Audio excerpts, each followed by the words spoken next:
Guys. As we know, the Amber Guyger case is going on and we're all watching it.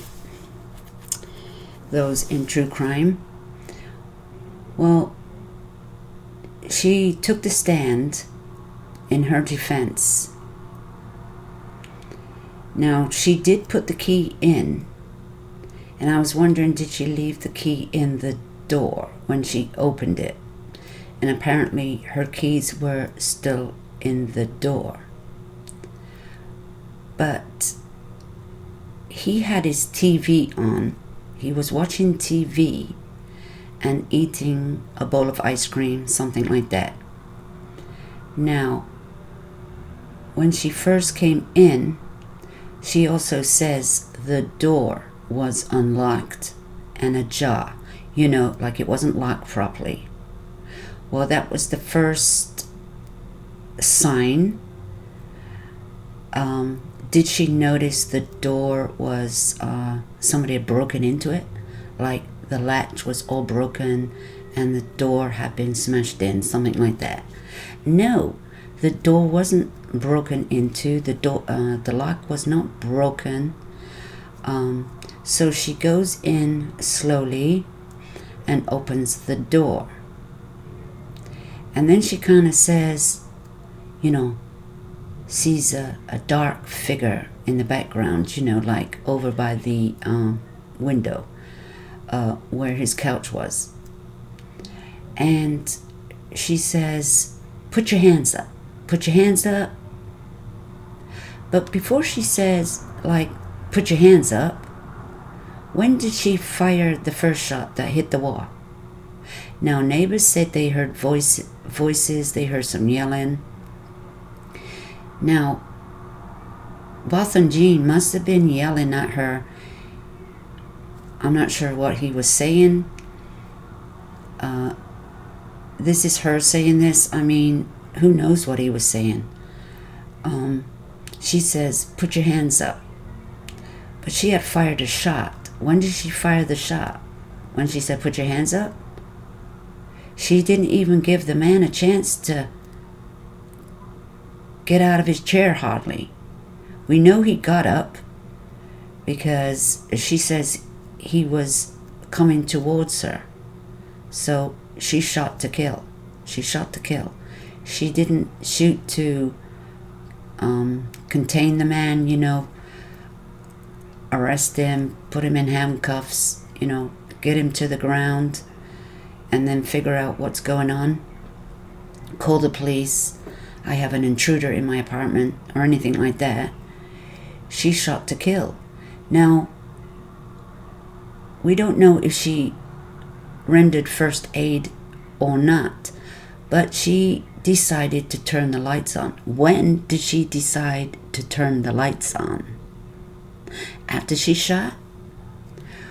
Why didn't she put the lights on right away? And then if she had done that right away, she would have known she was in the wrong apartment, which I find it very hard that she did not notice she was in the wrong apartment as soon as she was by the door. But, you know, when you're on a phone, apparently she was on the phone all the time until a few minutes before she entered the door. All the signs were there. She was in the wrong apartment. She was at the wrong door. You know, even though she hadn't lived there very long. 2 months, I think, is quite enough time to realize, you know, where you live. I mean, you walk down the hallway and you notice things are a little different to each floor. There are numbers to the elevators. Now, when you get on the elevator, now they're saying, you know, the numbers were like in the inner side of the elevator. Well, when I walk up to an elevator, I can see a number. I mean, you're right there. I mean, yeah, she's not very tall. I'm not very tall, but I can still see a number on an elevator. Now, when she parked her car, she was driving, to park her car.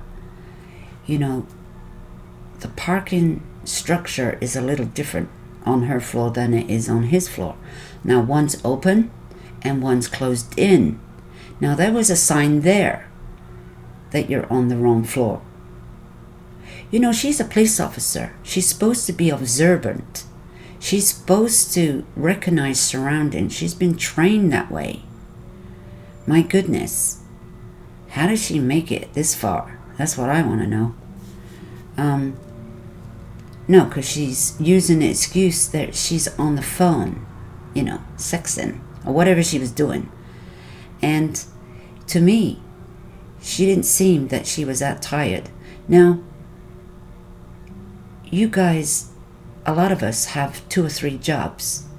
We leave one job, go to another, or we do overtime. And a lot of us do double shifts. We've done them. I mean, she'd only worked a few hours overtime. My God. And you're used to doing long hours as a policeman woman. She's been on the police force 4.5 years or so. And yeah, she's got a 9-to-5 job kind of thing. Don't take me literally on that. But her hours were like a 9-to-5 job. That was her job. And all she did was a couple hours overtime. And she was so exhausted. She was so exhausted that she couldn't find her way home. Well, she only lives like a block away. I don't even know why she drives to work. She could walk to work, if you ask me. But anyway, she only lives a little way away. Now, there's a lot of us that live 45 minutes to an hour from our job. We have to leave early, and we have to, it takes us an hour to get home with traffic. Now, those traveling times take a lot of our time up. So we're not actually at work all that time, but we're doing a lot of driving and traveling. But she didn't. So what's her excuse? She was on the phone. Now, I'm sick of these people getting away with being on their phone while they're driving. Now, it's against the law in many states to have your phone in your hand and drive. Now, it's extremely dangerous to text and be on your phone. And that's not it. It's very dangerous to be taking photos of your booty while you're driving. Oh yeah. Sending porno photographic pictures to a married man. That just shows you her morals. She didn't care if he's married. Well, it's not all her fault. She's single. It's the married man's fault as well. Now, this affair had been going on for a while. So, she's disgusting to be messing around with a married man. But yes, it takes 2 to tango.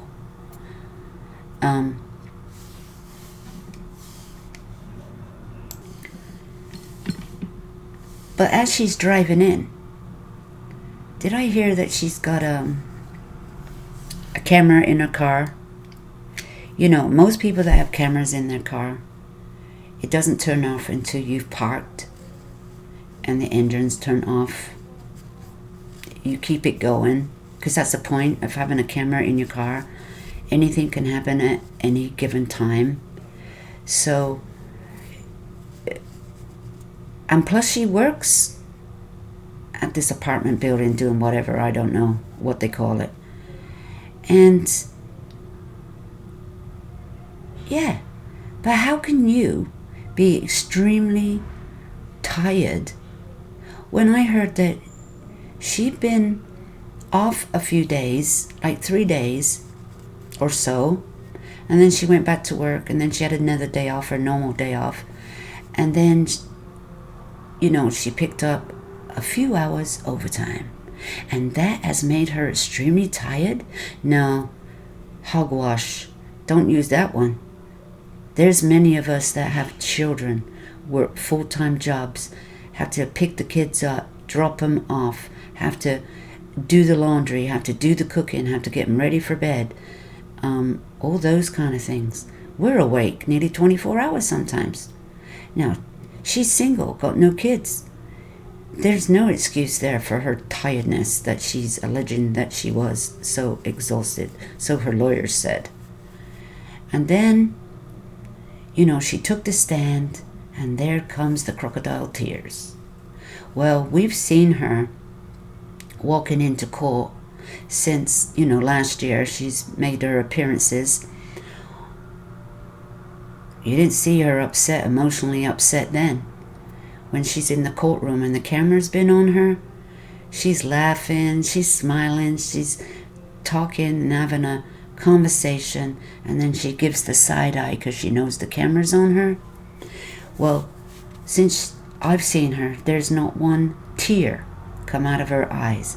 There's not one emotional being in her body, her face, her expressions.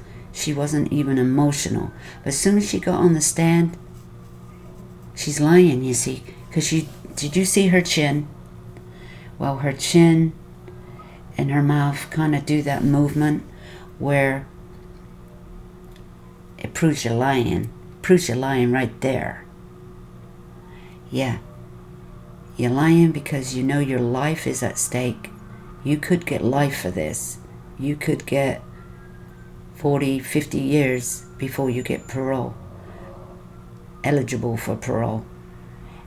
And so these tears started coming, and it was being forced out of her. That's my opinion, guys. That's my opinion. That's what I see. It was not true emotional to me, because she don't seem that kind of person.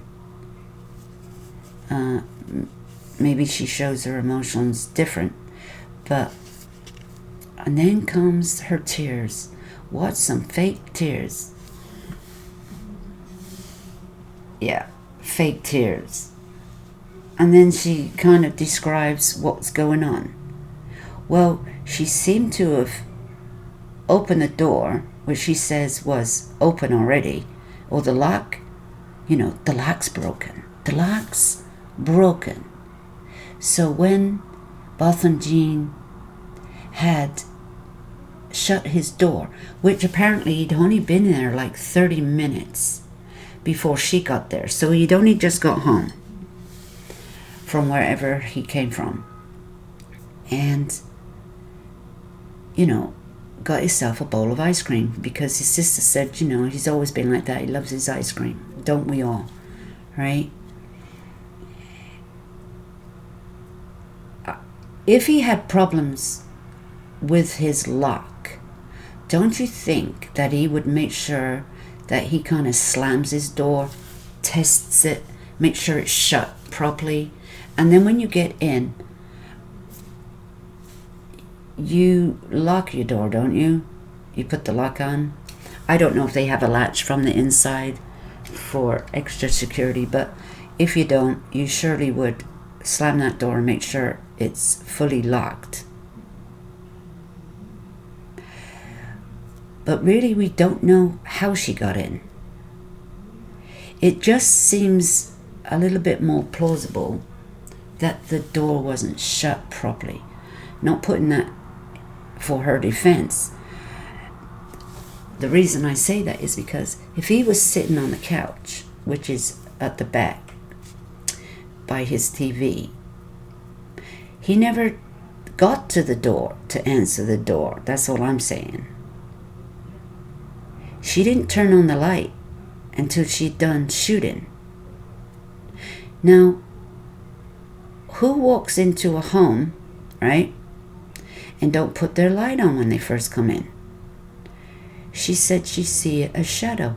Well, the first thing to do is put the light on. Put the light on. But she came in, she had a phone in one hand, and she reached for her gun, and she shot first before she asked any questions. That's my opinion. She shot first, and then she didn't even put the light on them after she shot first. She just started shooting. Now, who does that? Now, she is classified as a first responder as such because police are first responders. They are trained in first aid. But I've heard some people say, yeah, we got a day of training, for CPR and first aid. Well, that's what anybody else gets. You take a course on first aid. It's only a 3 or 4 or 5 hour class. Yeah, it's over in one day. It only takes one day to get certified. But people have to take their certification every 2 years. You have to have refresher courses because you are a first responder. You should know how to render first aid. Now, probably a lot of you that's following this case have seen the police cams responding to this 911 call to the apartment. Now, they came ablazing out. They came running. They were seriously going to render some help. They had their cams on. They got in there, and where was she? Oh, I thought I was in the wrong apartment. She wasn't even doing anything. Did you see any blood on her? Was she sweating? Because most people will be like rendering help. They'll be sweating. They're in a panic because by now she knows she's in the wrong apartment. Your heart would be racing. You'd be sweating. You might even be in tears of a big mistake that you have done. First off, you wouldn't blame the victim. Well, she seems to be blaming him. It's her fault. It's his fault because he hadn't locked his door. So it's his fault. No, it's not his fault. You didn't even care less whether you just shot this man. You wasn't even rendering any help. And they told her more or less, get out of here. Get out of here. Well, because she has to, I guess. You cannot be involved in this once other police come. Right away. Did you see them cops? Right away. They attended to him. They spoke to him. They started giving him medical. They started giving him first aid, CPR, while the ambulance was on the way. They were fighting for his life. And all she said was, I thought I was in the wrong apartment. She wouldn't have no concerns about him. Not one concern came out of her mouth that I heard when those other first responders, the police, came to render him help that he much needed a long time ago, like minutes ago, 10 minutes ago, 15 minutes ago. Like I said, when she was on the phone to 911. But that's not who she called right away. She didn't even call 911 right away. That was her last thought, was to call 911 first off. She calls her boss. Off-duty incident. I've shot somebody. No, you're supposed to call 911 and get the police there. Don't call your boss right away. You have to get this situation under hand. Call 911. They're supposed to tell you what to do. Right, start first aid. We'll tell you what to do. This is what you do. Get on your hands and knees. Stop the bleeding. Put pressure on the bleeding. Yeah. But you know what? We never heard that from the 911 operator. All we heard was 19 statements from her saying, I thought I was in the wrong apartment. Now, by the time she said that, she could have been given first aid. But you know what, guys? Even first aid was not going to save this man's life, but that's not the point. The point is, this man was dying. And all she said was, buddy, get up. Buddy buddy. She said, get up, and she said a few other things. You call that first aid? She didn't even say, oh, sorry, I'm so sorry. I am terribly sorry. Whatever. Telling him how much she's sorry that she was in the wrong apartment and she's made a big mistake. I apologize. No, she wasn't even saying nothing.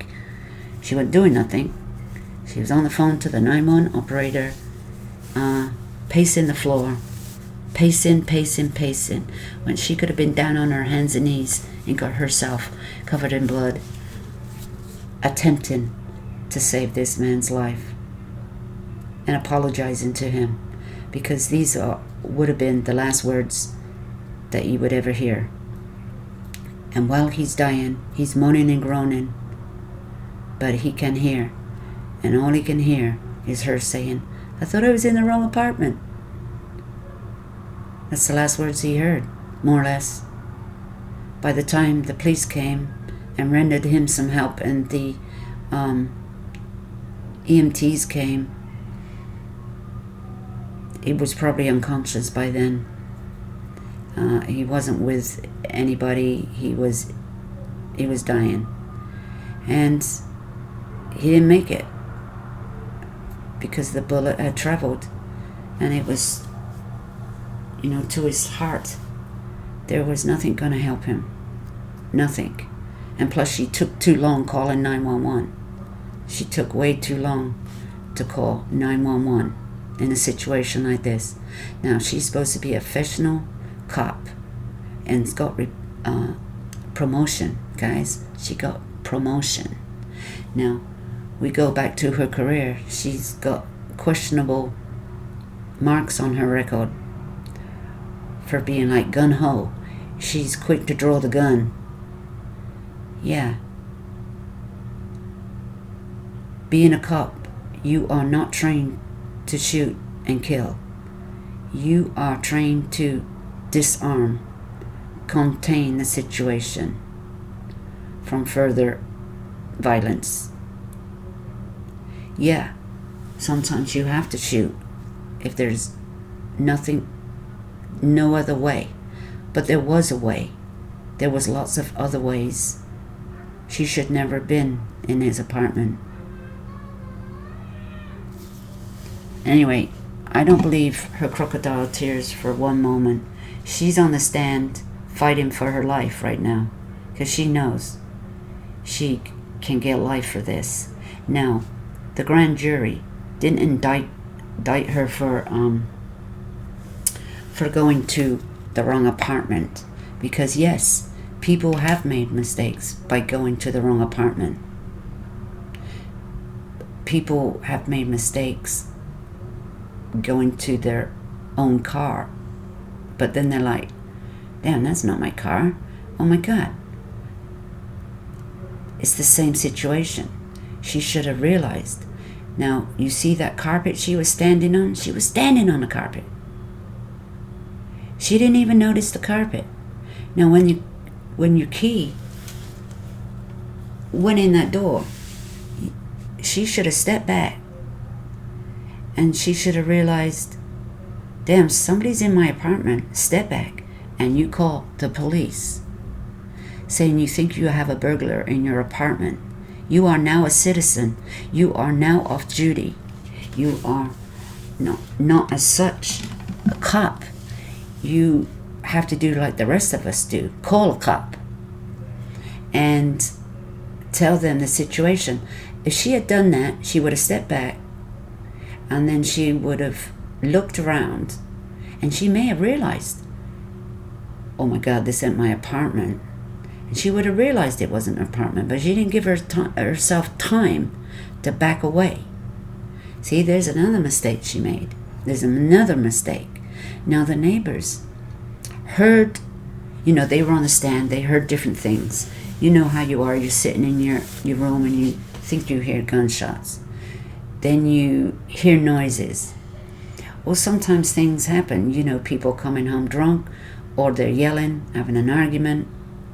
There are some people that didn't step out their apartment because they thought they heard gunshots. So of course, you're not going to go outside because you could get shot too, because you don't really know where it's coming from, but it's pretty close. So you're going to keep your door locked. But some people didn't call the police.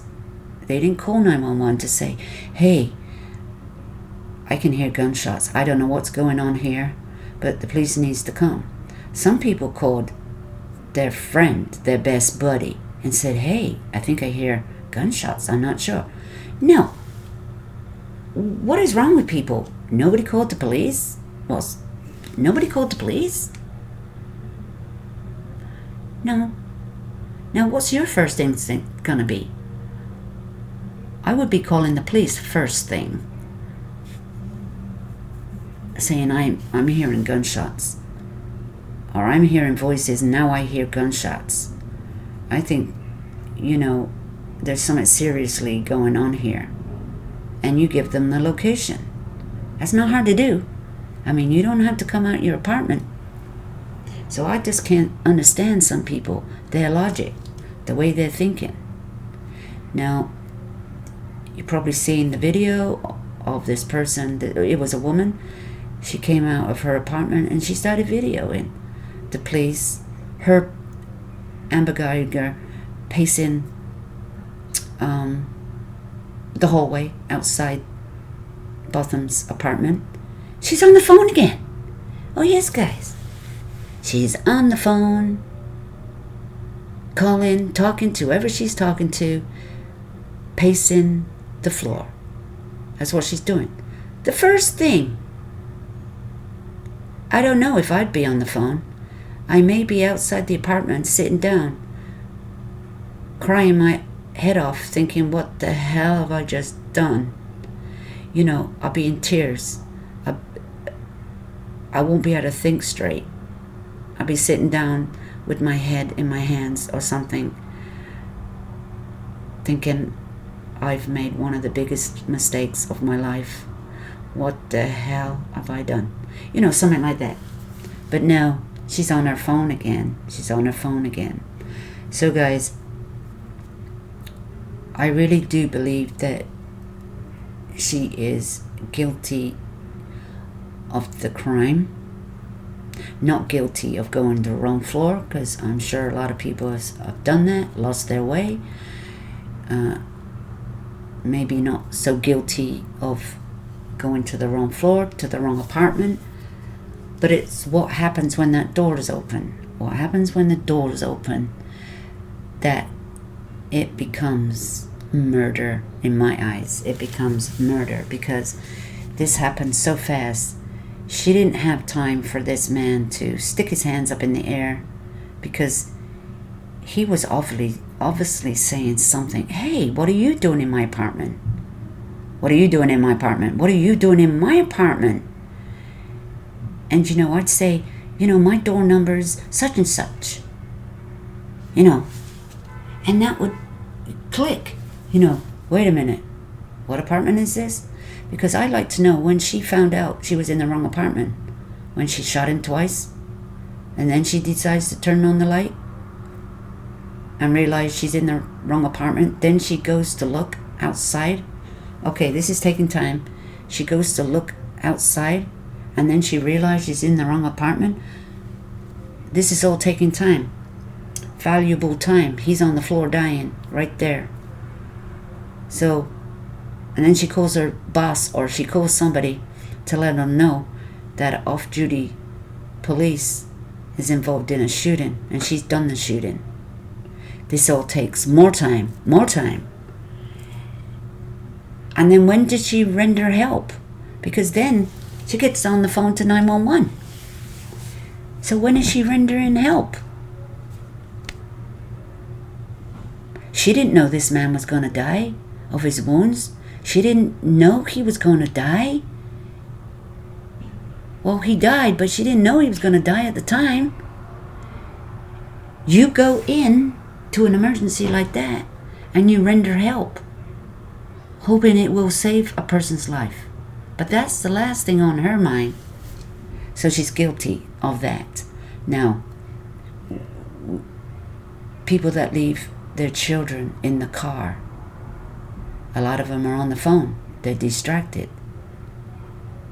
They've only gone 5 minutes to drop their kids off and forgotten their kids are in the car. Some have done it deliberately and made false statements to the police, made up a story. But really their aim was to kill their children. And what a way to do it. Just put them in a hot car and say they forgot about them. But this is murder. No, this is murder, guys. You cannot leave your children in a hot car. You are going to be charged with murder because most of the time it could have been prevented. I don't know how you can forget your kids in the car. I've never done it. I don't even think how I could do it. I mean, it's very hard to get out of a car and not look in the back seat, even if your children are sleeping. A big, child seat is in the back. You know how big those child seats are? They're pretty big. You can tell whether there is somebody in it or is empty. So, but a lot of these people have been charged with murder because of it. And this is why I think that she is going to be found guilty. Now, what charges, how many years she's going to get, I don't know. But I would be extremely shocked if she gets away with this. I'll be extremely shocked, and I'll be so pissed, because if this is a case of murder, I don't know what is. And it's not just one thing, it's a number of things. It's a number of things. Now, when this jury goes back to deliberate and all that and the other, they're going to watch everything. They're going to go back into all the information. And they're going to see that she's lying. Her story don't match up. Not once she enters that door. Not once she crosses that door and opens it. It's what she did right there and then. It's murder. So guys, let's have a discussion and your thoughts. And what part do you think she's lying? Well, she obviously shot first before anything. Put your hands up, then she shoots. Put your hands up, then she shoots. She didn't give the man time to react before she shot the first bullet. And she had to been by the door when she shot it. She had to been by the door when she shot the second shot. Now, Botham the apartment's not that big, but he was very far enough away from her for her not to be hurt. Oh yeah, he may have a gun. He may have a gun and he could have shot her. Well, what does she say on this end? She wished that he had shot her and she was the one that was dead. Yeah, she says that now. It's like everybody says. I wish I could take my place. I wish I could trade places. Yeah, but those little words are nothing to us. Nothing. They don't mean shit. Because her actions cost this man his life. And it's murder in the first degree. Murder in the second degree, it doesn't matter. It's murder. And she's going to do some time, because these police cannot go around shooting people. Ask questions later. Because she had time to turn on that light and recognize her apartment, which it wasn't hers. First shot, second shot.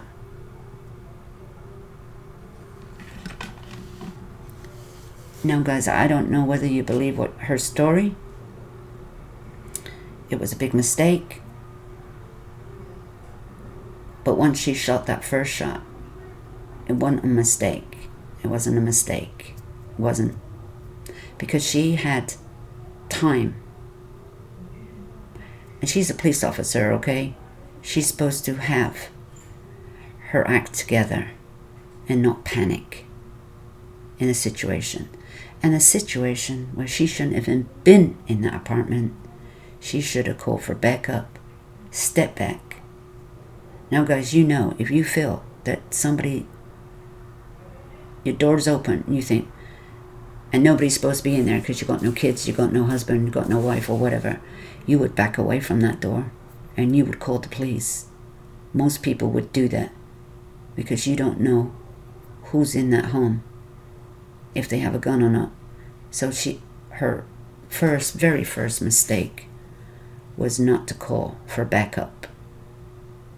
So guys, she is guilty in my eyes, but remember, you're innocent until proven guilty. And thank you guys for stopping by. Let's have a discussion. Drop your comments below, and thank you for stopping by.